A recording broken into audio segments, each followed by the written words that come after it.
Doctor Shambhunath Singh Hindi के प्रणेता हैं। ये नवगीतकारों के प्रवर्तक माने जाते हैं। इन्होंने समय की धारा में बहती हुई एक बात लिखा है कि समय की शिला पर मधुर चित्र कितने, किसी ने बनाए किसी ने मिटाए, किसी ने लिखी आंसुओं से कहानी, किसी ने पढ़ा किंतु दो बूंद पानी। इसी में गए बीत दिन जिंदगी के, गई भूल जवानी गई मिट निशानी।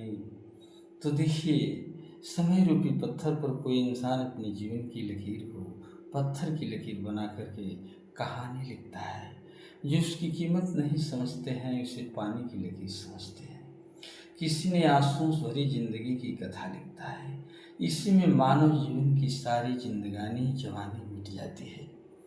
और शंभुनाथ सिंह कहते हैं, इसलिए समय के पत्थरों पर इंसान को अपने कर्मों की छाप छोड़नी चाहिए, क्योंकि समय की धारा में बहता हुआ इंसान निचाइयों से ऊंचाइयों की तरफ पहुंच जाता है।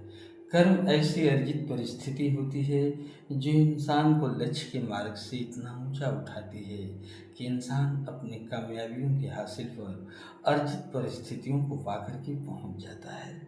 इसी में गए दिन जिन जिंदगी के, ये जिंदगी के दिन इसी में बीत गए। चाहे वे गीतकार हों, कलाकार हों, कवि हों, जो अपने कर्मों के अनुसंधान में अपने गीतों कला का सहारा लिया, वो सच में ही समय के पत्थरों पर आंसुओं से कहानी लिखा था। लेकिन जिसने उसकी कीमत नहीं समझा उसे तो पानी की बूंद की तरह लगा।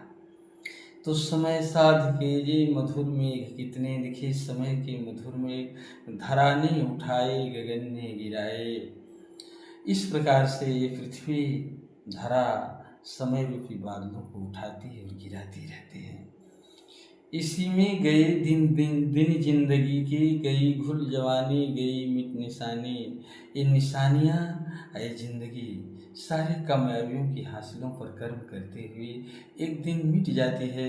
फिर भी उसके पत्थरों पर समय रूपी कर्मों की छाप छुटी रहती है, जो आने वाली पीढ़ियाँ उसे पढ़ करके और उसके गुणों का गुणगान करती है और आगामी इतिहास के लिए नए पैगाम बन जाते हैं।